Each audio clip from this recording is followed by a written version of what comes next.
right. Good morning, everyone. We are back and happy to be here with you on what's going on. I'm here, as always, with our resident expert, Terrence, with Victory Teaching Farm. Welcome, Terrence. Good morning. Good morning. And we are really excited about today's show because we are going to be talking about preparing your spring garden. And I know that's kind of what everybody has been looking forward to. So I am going to put up Terrence's email real quick and just remind everybody that we would love to hear from you. We'd love to hear about what your ideas are for for episodes and any of your questions, gardening questions, anything like that. Please let us know. We are also really excited. We've been talking and working on some new technology too to get more interactive with you and do maybe some more Zoom workshops or something like that, and actually getting Terrence out into the garden to really show you what's growing on and what you can do, and ask your questions in a more intimate Zoom workshop setting. But as always, please ask your questions in the comments. Tell us what you want to do in a workshop. Tell us what you want to hear on an episode of what's going on. We always want to hear that. And so let's get to gardening. So Terrence, I am going to show a list of supplies to get started and just kind of some of the basic tools you need.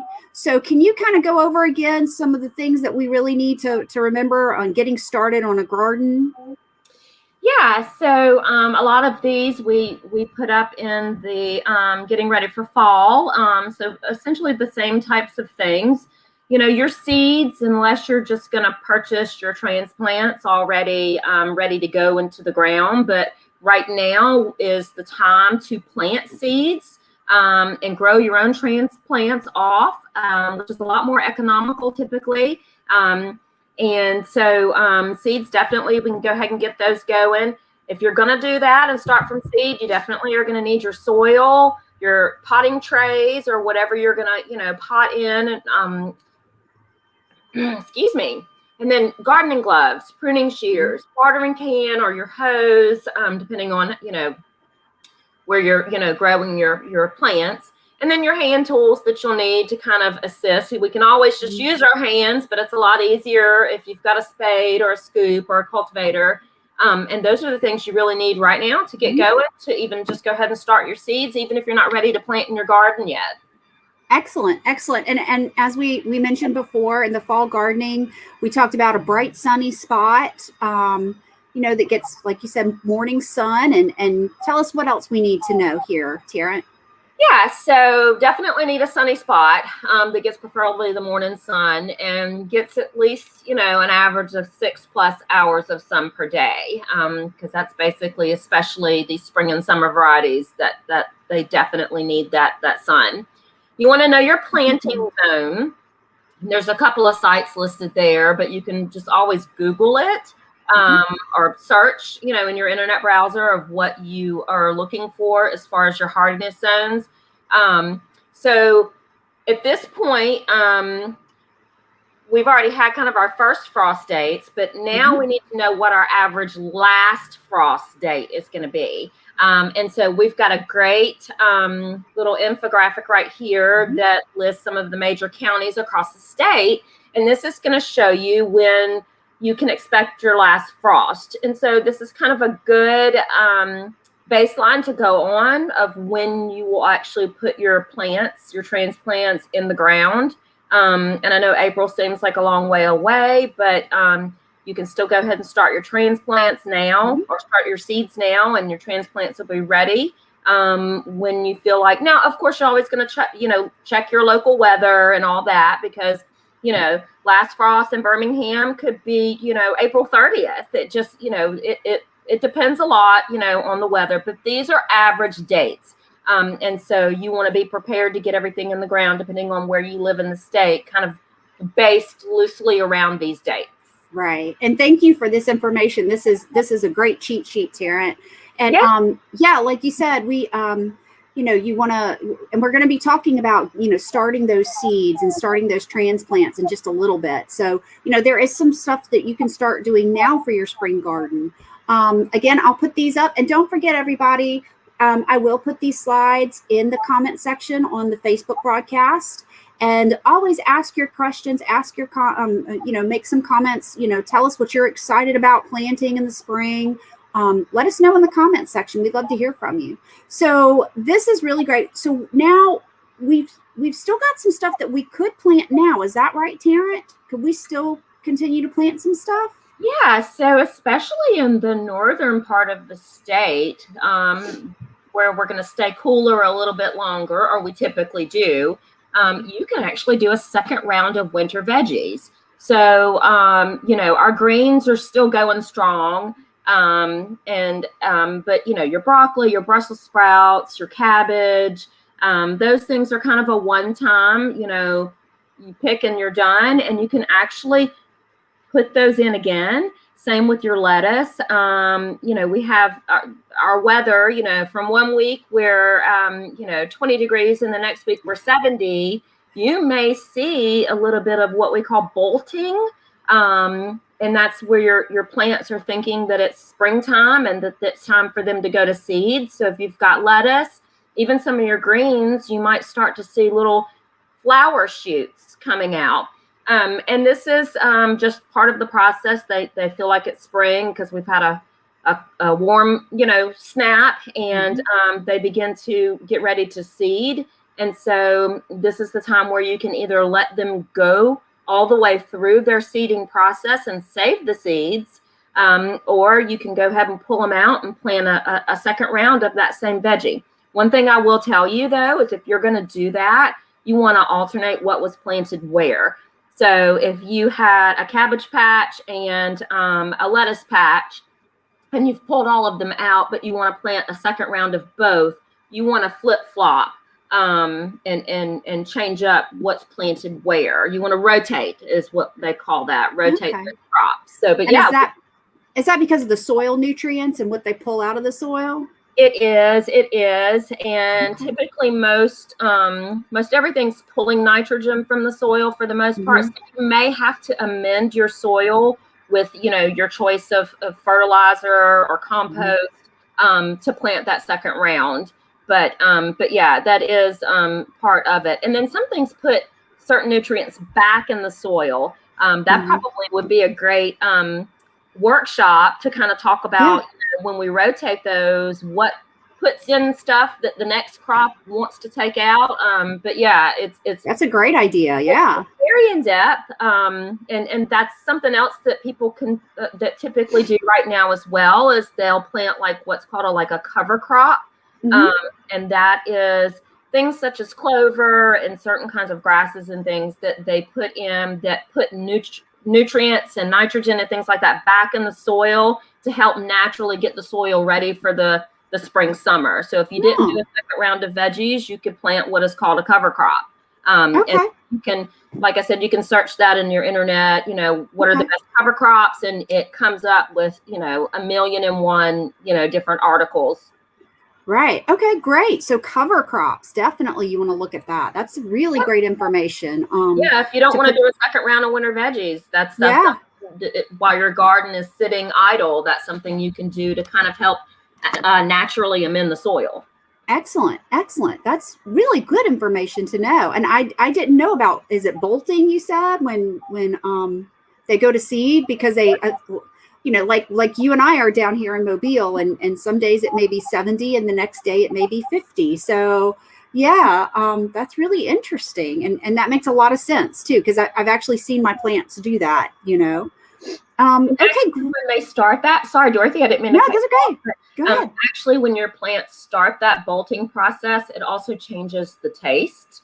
So you may find that, and it's not harmful, but you may find that, like with your greens, once they go to seed or bolt, that they're much more bitter. And it's just because the composition of the plant is changing as it's getting ready to go to seed and kind of restart its new life cycle. So, so it does change the taste a little bit. Awesome. Okay, great information to have.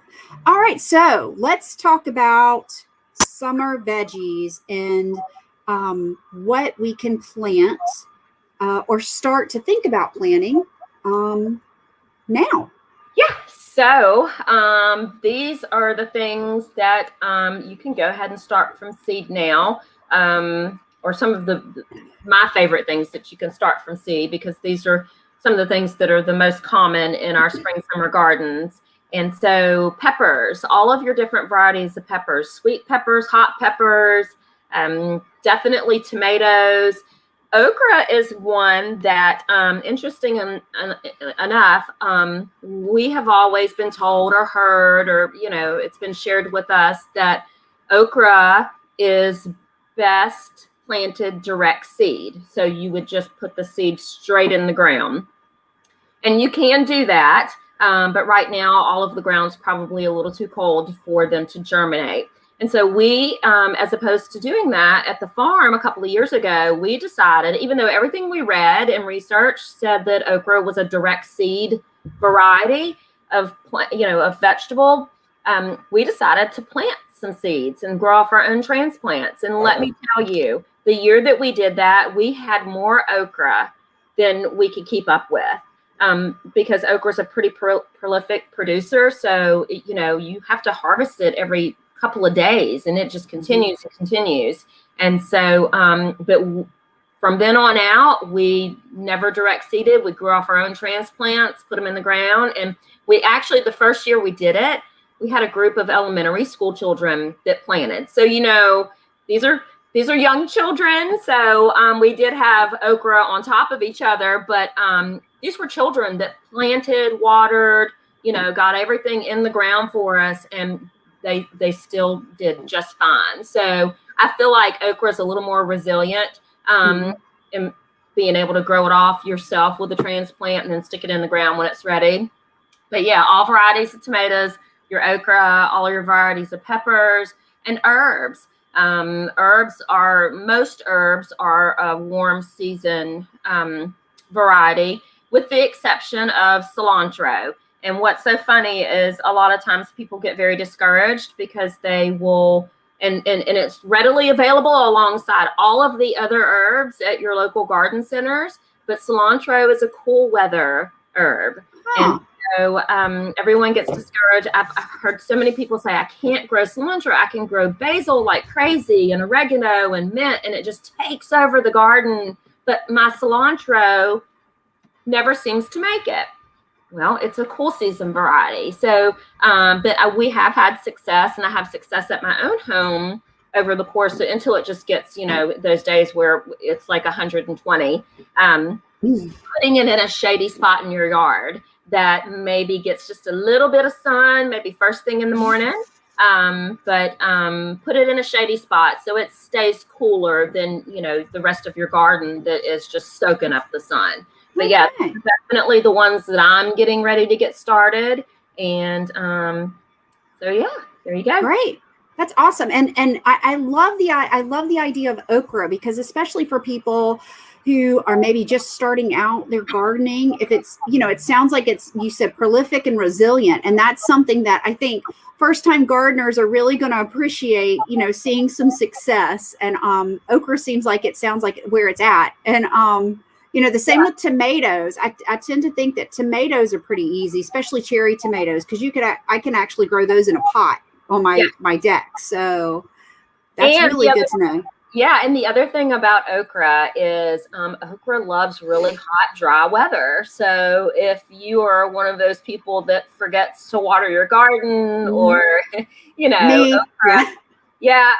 okra, to be quite honest, we never watered our okra at the farm, and our okra would go to 10, 12 foot high. It just seems, now granted, that depends on your soil. The water table where the farm is a little bit higher in our area, because it's a little more swampy and closer to the water. So your soil may be a little bit different, and you may have to, not forget to water, but we never down here in Mobile ever had to water our okra. Now, tomatoes and peppers, different story, as well as your herbs.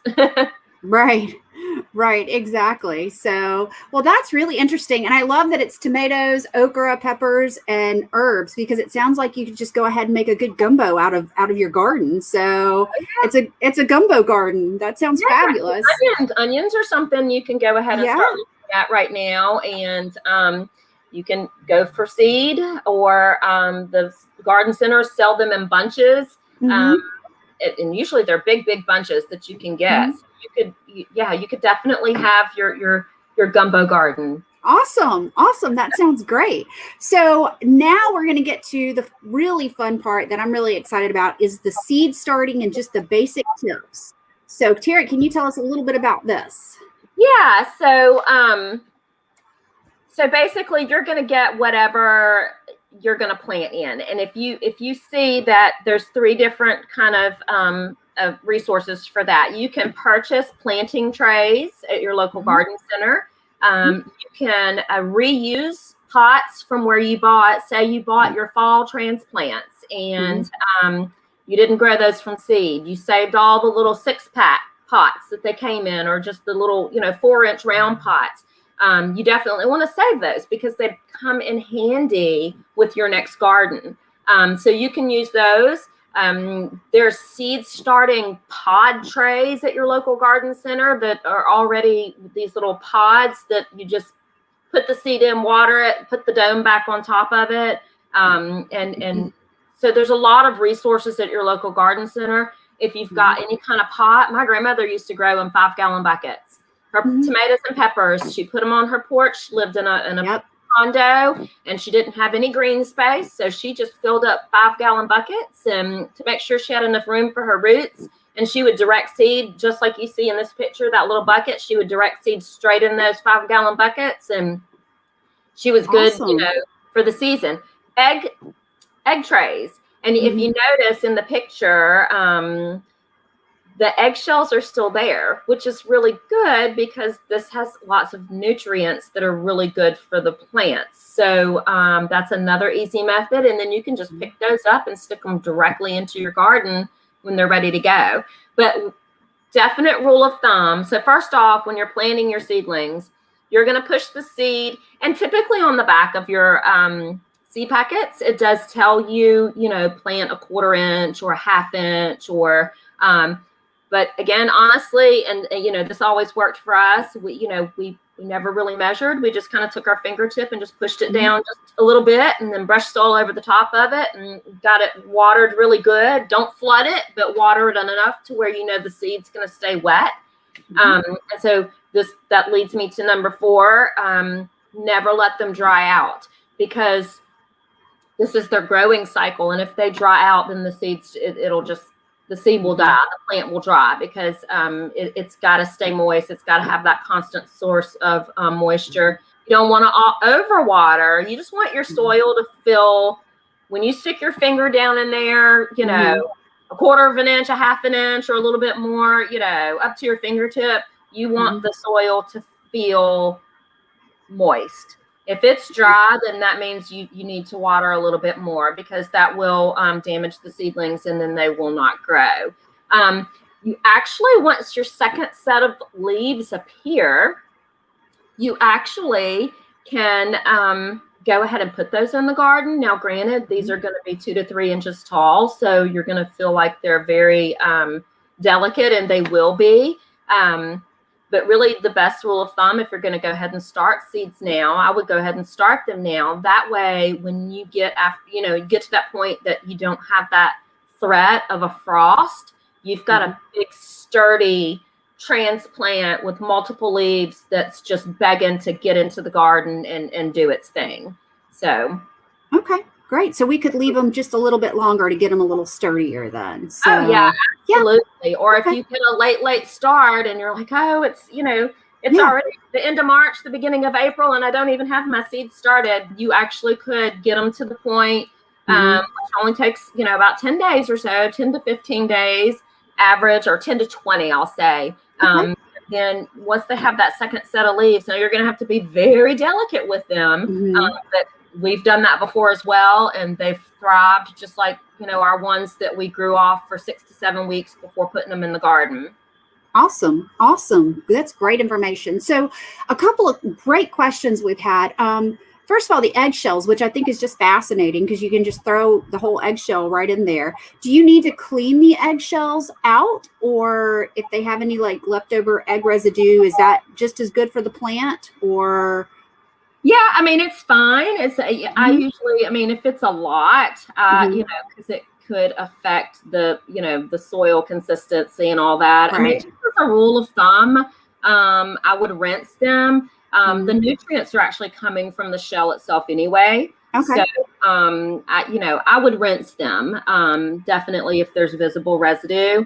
And then washing old containers before you use them. Yes, you should always wash your old containers before you reuse them, because if a plant before that had any kind of disease or pest that maybe you weren't even aware of, that can transfer to your new plants. So you definitely want to rinse them, wash them. You can use just a little mild soap, and just make sure they're completely, you know, rinsed out and dried out and ready to go. But yeah, definitely rinse your containers. Good to know. There's another question. Yeah, Miss Fanny Johnson. Yeah. Good morning, Fanny Johnson. Glad to have you with us. Let's see, what kind of soil is best to use to start seedlings? So if you're purchasing from your local garden center, they have, it is called potting soil. And so that is specifically developed with everything that you need to start your seedlings. And so it's called potting soil. And so that's what you want to purchase. Now, if you are someone who composts and does, you know, makes your own soil, that works just as well. You may have to keep it watered a little bit more. The thing about potting soil is it has components in it that help retain moisture. And so that's one good thing about the potting soil. But if you're using, I mean, I've literally just went in the back of my yard and dug a spot of dirt and put it in a pot and used it to grow things before. And they grew well. So, but yeah, if you're wanting to make sure you've got the foolproof, get what is labeled potting soil.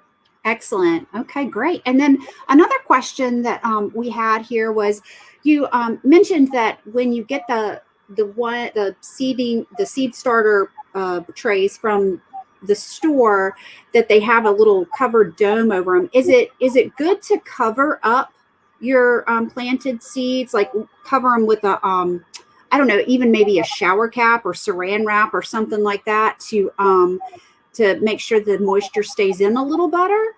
Yes, and you can. You mentioned, it's funny you mentioned saran wrap, because my husband, he's the one who usually starts our seedlings here at the house. He loves gardening and such as much as I do. And so I let him have that here at the house, since I get to do it on a regular at the farm. But he actually uses saran wrap over the top. And it does keep the moisture in. It keeps a little bit of heat in as well, because the seeds that you don't want cool soil, or they won't germinate.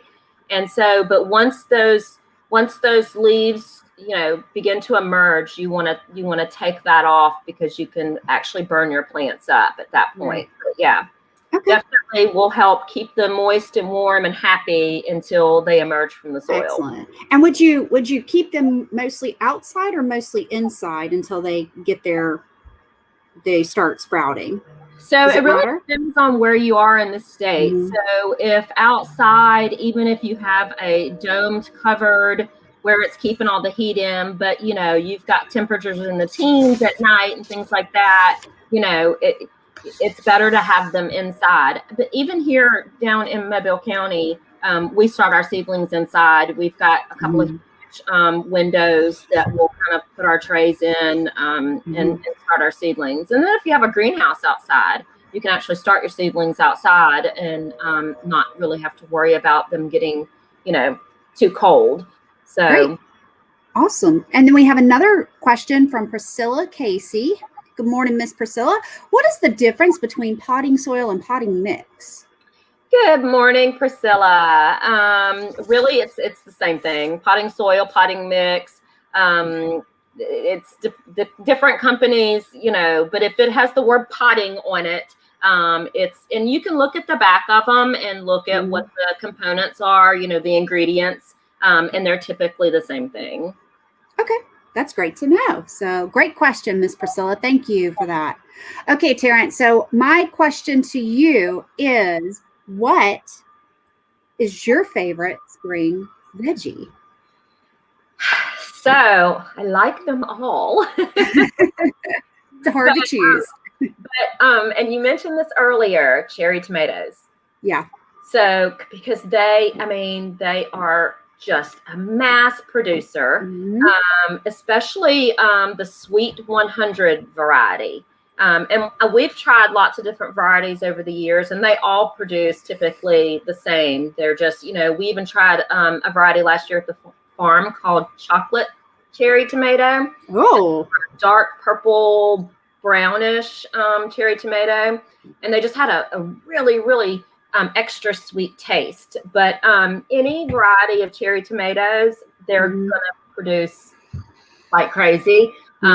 If you can manage to let them keep going and not eat them and pick them before, because that's my problem is, I'll be outside tending to our home gardening, and, we'll have this big bush full of cherry tomatoes, and, I could easily pick a pint of them to bring inside for our salads or whatever, and I'm picking them and eating them right off the bush. And that's the other thing, you can pick them right off the bush and eat them right then and there, especially if you're gardening organically, and the only thing they've seen is, the natural dirt and sunshine. Yeah. So that's actually my favorite. Okra is my other favorite too, because it's prolific as well. And you can always have, even from just a couple of plants, you can always have enough to make a gumbo or stew okra or fry okra. The only thing about that on the other side of it is if you don't pick it every couple of days, it grows. It literally grows before your eyes. You can have a tiny, tiny okra about this big, and within 3 or 4 days, it's this big, and then it's too tough to eat. Okay, that's great. And you're right with the cherry tomatoes, especially if you have kids or grandkids.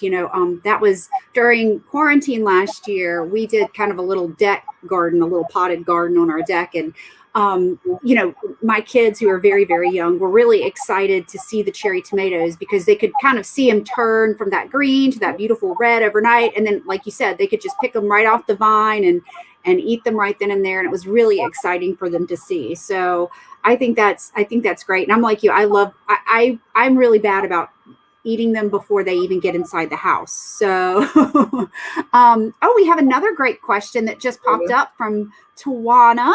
Do you recommend soaking seeds before planting? Hey there, Tawana. Good to hear from you.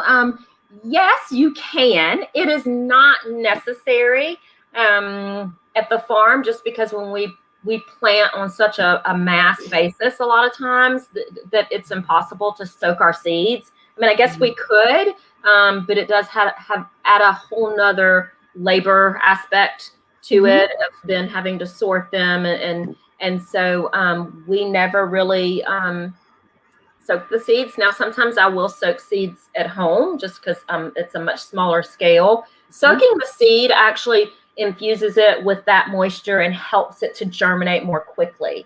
A lot of different seeds, they encourage you to chip the seed with like a little knife, and that also helps, but that's not with every seed. So typically it's going to tell you on the back for best, for your best, success, chip seeds, soak for 24 hours. So a lot of times it will say that on the back, and you can do that. You definitely can.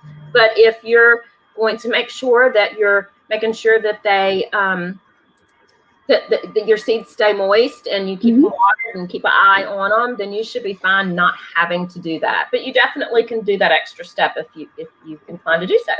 Great. And you mentioned a couple of times the seed the little seed packet has information on the back, and you're right. It's the information on the back is so it's like a cheat sheet for your seeds, because it's I've seen them where they even have like some of your frost dates, or your, the times you're supposed to plant them, and how deep they're supposed to go and how long it should take them. And yeah, so I think that's a great thing, is to always reference, just the seed packet itself. And Angela Scott has a good question. And Angela, I have this same question. How do you stop squirrels from eating your tomatoes? Okay, well, good morning, Angela Scott. Glad to have you with us. And so I don't know. I mean, so honestly, unless your plants are, unless you have like a space where you can actually put like a mesh or a wire over the top, it's very difficult to keep out, squirrels, depending on where you live. Squirrels are pretty. Now, maybe you could find another little spot in the yard, and if you've ever seen, you can buy them, or you could make one. But dried corn, they sell that, and you can actually have a squirrel feeder and maybe deter them. Find them their own little restaurant to go to, so you're not bothering with your garden. Great idea. There are also repellent type things that you can purchase if that's something that you would be interested in doing, and those are usually in your garden centers. You would just have to look near like the insect repellents and things like that. Herbs, a lot of times, and this is kind of a companion planting thing, herbs will deter a lot. So if you planted basil or rosemary or anything like that in your garden around your plants, a lot of insects and smaller animals don't like the strong pungent smell, because it's not the fruity sweetness of a tomato, and that will a lot of times deter them. But yeah, squirrels are pretty genius with how do they get to your plants, and they're pretty relentless. So yeah, that's a hard one, but I would definitely look at putting some herbs around and checking out your local garden center. If it's a super problem where you can't ever get tomatoes because the squirrels are eating them, then I would definitely look into some of those products that might could help you, so you can have a good crop. And I have seen people use this in various different ways, but like maybe sprinkling cayenne pepper or something that's a little hot and spicy that might deter them. Like they bite into one and they get that heat and they're like, whoa, never mind. So yeah. And good morning, Ruby Haskins. And she actually just shared something that's working for her, which I love this. This is that's a great idea. Yes, we want to see y'all sharing your what's working for you. And so yes, thank you for mentioning that.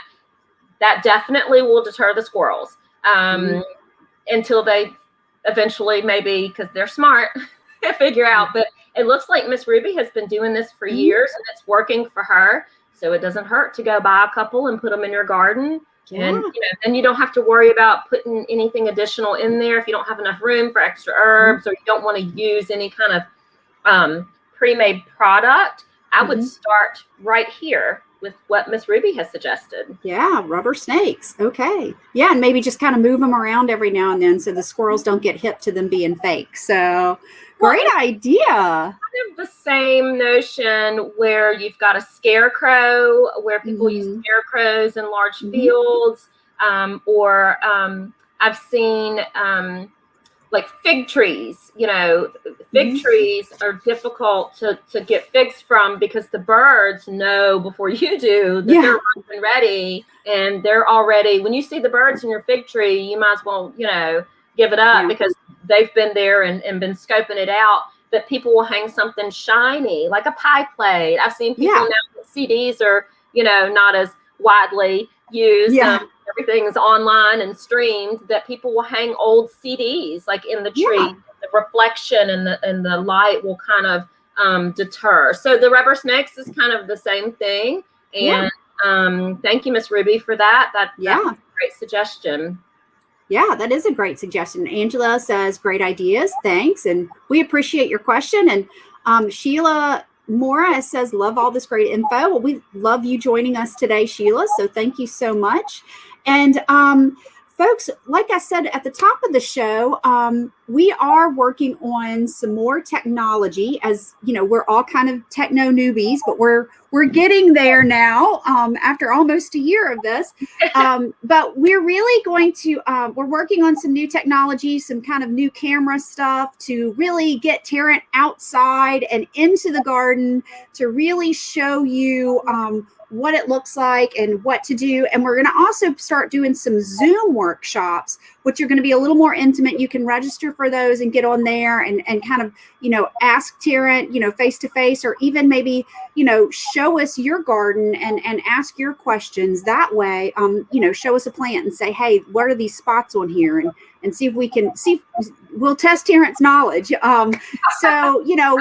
Please stay tuned for that. It's going to be really, really exciting. Like I said, we're developing that and learning that and all of this fun stuff. So we're really looking forward to that. Now, Terrence, can you tell us what we're going to be talking about next week? I know this was a topic that some of our viewers wanted to see, right? So yes, so this actually was something that was requested in the very beginning, and we did this at the farm actually through an AARP Challenge grant that we were awarded at the very beginning of our partnership, which we were really excited about. But we put in an accessible garden area. So for individuals with limited physical abilities, or if, just in general, limited physical abilities, this enables you to be able to garden without having to bend over or get down on your hands and knees. And I know for me, even still, getting down on your hands and knees for long periods of time, it's taxing, and so we are going to focus on, and this is not even just for limited physical, this could be for anyone. It could be just because you prefer to have your plants up high, but we're going to look at a lot of products that are available that you can purchase to make your garden more easily accessible. So not even necessarily what your garden is planted in, but maybe some additional tools or equipment that can help make things easier. And then we're also going to look at some different types of ways to garden, tabletop, raised beds, things that can make the gardening experience easier and more enjoyable for those that maybe have some limited capabilities. Absolutely. Gardening is one of those things that really can be open to everyone with just a few adjustments. And, there's budget-friendly options out there as well. So I'm really excited about that. I'm really looking forward to that. And I hope everyone else is too. Terrence, thanks so much.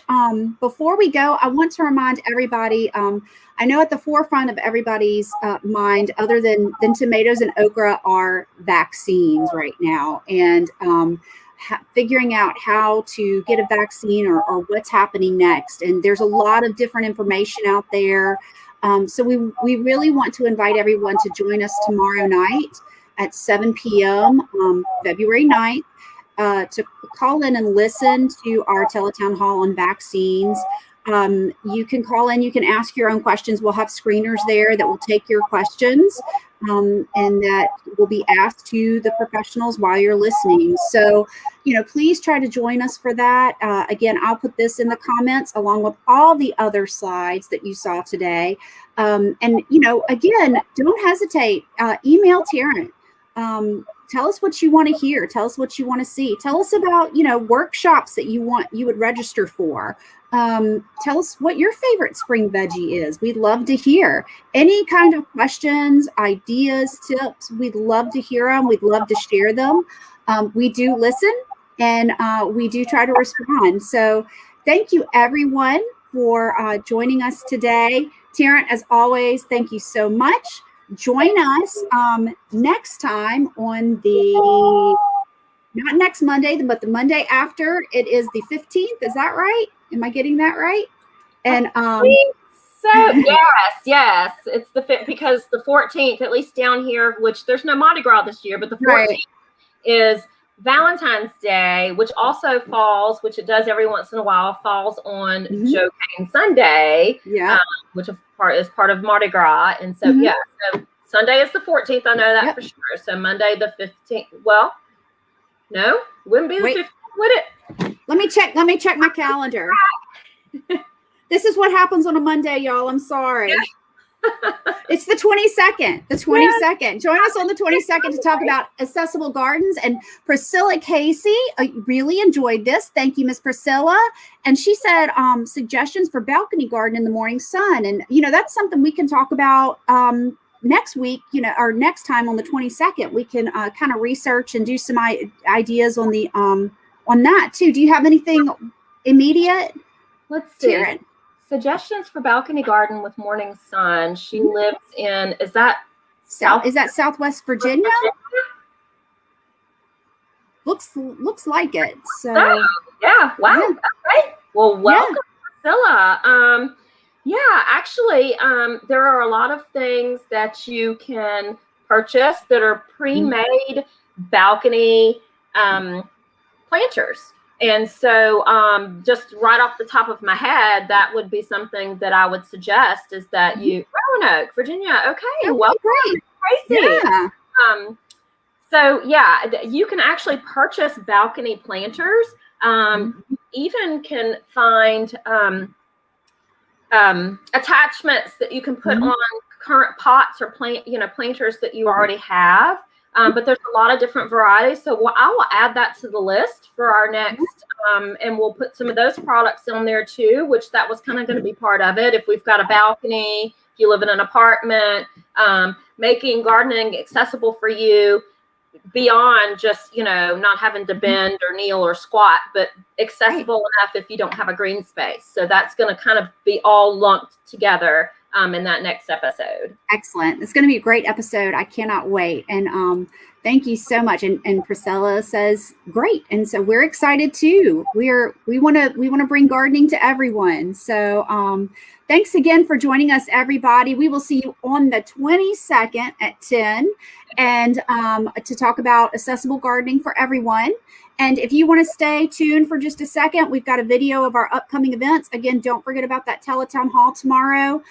That information is in the video, and I'll put it in the comments as well. And Taryn, as always, thank you so much. Appreciate it. Thank you, Dorothy. Bye, everyone. Thank you.